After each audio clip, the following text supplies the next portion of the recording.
Quick reminder here that we have the Malice Cryptor playmat up to celebrate the release of Malice today. I'll leave a link down below so you can grab yours today.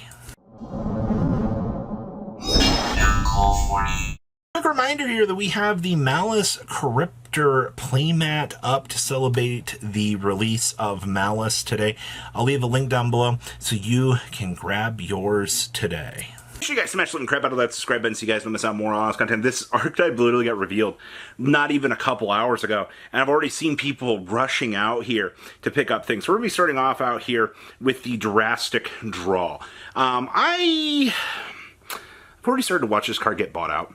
I'm going to be honest with you. It Cybers locks you, but it lets you draw 3 cards. But it lets you also trigger all your Malice cards. So, I don't know. I don't feel like that if you're looking at this card right now, getting Cybers locked feels a little bit rough in my opinion. And I mean, just my opinion. We're going to see people test out all sorts of good ideas / bad ideas out here with Malice until something clicks. This deck personally has one of the coolest ceilings I've seen so far out here. But yes, Drastic Draw is going to be a card that you're going to want to keep an eye on out here, just for the massive draw power, the recyclability that it gives you, and you already know, stupid value is good. Macro Dimensional Fissure. Is this a no-brainer? The entire deck is effectively, functioning on the premise of things being banished. So why would I not want to have things like Macro Cosmo and Dimensional Fissure out here to, be side deck options, main deck options? People have been asking, how do we banish the trap cards? Well, I mean, you can banish them off of one of the link monsters that banishes a card on the field. That is, in fact, an option for you.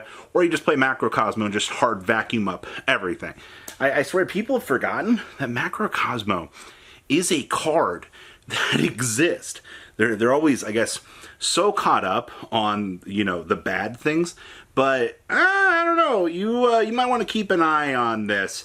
Just to kind of see what you can come up with and cook with the Lost Art Macro Cosmo. The Super Dimensional Fissures going to cost you a wee little bit out here. And then we have the good old Signet Backdoor, which is getting a reprint, by the way. I do want to clarify that here before you're like, oh, he said Signet Back, I gotta go buy them. No, it's getting reprinted as a rare. All right, this is in case, maybe I want a super rare. Or maybe, I want another version. But I mean, this lets you hand trap dodge. Because it lets you target a Cybers, warp it on out, and you get another free search. And did I mention, the most important part about this card is it is, in fact, you want me to say it? It's a quick play. Oh my gosh. Chainable. I don't have to play Crossout Designator. For him, I don't have to play Crossout. For Imperm, we can just dodge that crap. That's, I think, the most important thing here. We can play other cards that facilitate us getting to other places. And you know what? I'll take that. That does bring up Dot Scraper. Scraper, I like the idea of the card. It does have a very nice star foil out there to those of you that like your selective rarity choices. But I mean, sends the graveyard free special summon, on banish, free special summon. You take your pick with it. This all depends on how far down the extender rabbit hole do you want to look at this deck and try to calculate your plays. Because just the basic combos alone, with the field spell interacting for the banish to be able to set up and start getting you through those monsters, and the draw power on the other level 3, pretty good in itself. Like, this deck should have no problem filtering through its resources to set up these, I would say, power cards to be able to get you to where you need to be. It's amazing. You give a deck a lot of filtering options, and suddenly the world is a different place. Oh yeah, Signet Mining. Oh, I know. I got my notes here. Signet Mining. So, I mean, pitch 1, search anything in your entire deck. That's not bad. Got what? Dimensional Fissure, Macro Cosmo up. More free value. I know it does. I don't know. I think Signet Mining will be looked at as a card for sure. You're putting resources into the graveyard, And I think people are going to look at that as possibly, no, I don't want to do that. But I don't know why you wouldn't want to consider playing Sign of Mining when it literally tutors for your deck. I guess, to be fair, we've got other Cybers decks. Every Cybers deck I can think of wants to play Sign of Mining. I'm actually really surprised to see the current prices of Sign of Mining. Things are pretty cheap right now. Oh, I forgot the important best card out here. Evidently, Allure of Darkness is just the greatest thing since sliced bread in this deck. Huh. Draw 2, banish 1. That means, wait a minute, the hamster's going. Allure triggers everything in the deck and gets me into more cards, which means I could, hypothetically, drill further into the deck and hit those hand traps that I need to survive. Or I'm going to brick really badly, activate Allure, and lose my entire hand. I've only got 9 monsters in my deck. Alright, that's the only... I mean, Ulti Allure of Darkness are always going to be something you're going to want to look at, especially with themes like this. I mean, you've also got speed duels. Yeah, Allure is so cheap now for the low rarity versions, and especially, you know, believe Allure is in this set as a reprint, so you'll have another rare Allure to add to your collection. Easy.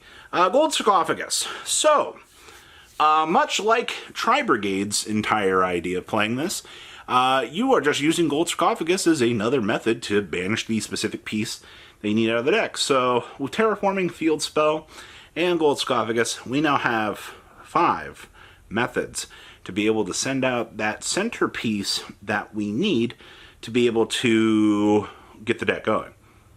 Okay, I mean, seems good to me. If not, you know, at least activating the Terraforming baits the Ash out, and then, you know, we can just kind of go through the rest of our combo lines uninterrupted. That's going to be a win for me.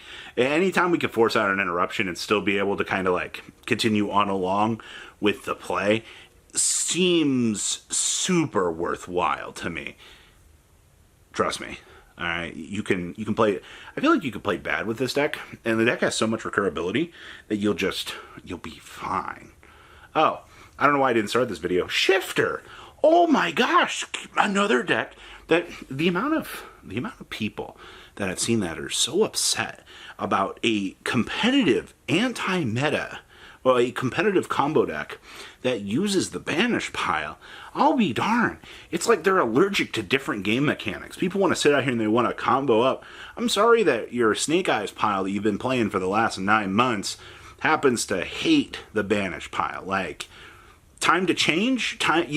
You can't be static in this game. You got to test out different things. You got to have different levels of excitement for this. And yeah, Shifter, you know, kind of pushes that. I think Shifter is going to be a very, very strong contender out here just for the ideas that you can promote. Okay. Sorry, meta. You're going to lose very, very, very horribly out here. Just the good times. The Adagnister cards. So there was talk for the Link 6 just being a Towers monster, which is kind of cute. I like that idea. But you've also got other methods of madness. Remember, I mean, if I'm getting Cybers locked, if I'm playing Drastic Draw, of all things, and I'm already Link locked, I mean, sure, that does cut off some of the ideas and things you could possibly do, but I mean, one guy bringing out 3 more, there is something to be said about the Adagnister cards. Whether or not this idea takes off, I wouldn't be surprised if it doesn't. But the Arrival Adagnister seems like a very cheesy, fun idea. I know, right? It's really cool to actually see that this deck has, you know, Mathmech synergy too, but you know, you already probably know that Mathmech cards are going to be something worth considering and picking up out here for this. And then last but not least, the Firewall stuff. I've already heard jokes of, yes, Firewall Pass. You know, this is the intricate things that we really love about this game. I mean, you have every flavor of Firewall Dragon underneath the sun that you could very easily pick up and add to the equation of things out here just to be able to see what, you know, you can actually do. Sure, it's all about you're link locked. I mean, Apollosa, IP, SP are going to be mainstays for this. You're only getting Cyber's locked if you're playing cards that Cyber's lock you, but those are going to be your big things. But hey, Fireball could open up some interesting combos. So those are the top 10 things I'd keep an eye on for Malice. Leave a comment down below, tell me what you guys think, and I'll see your beautiful faces back here later in the day, guys. Peace out. Patrons, thank you.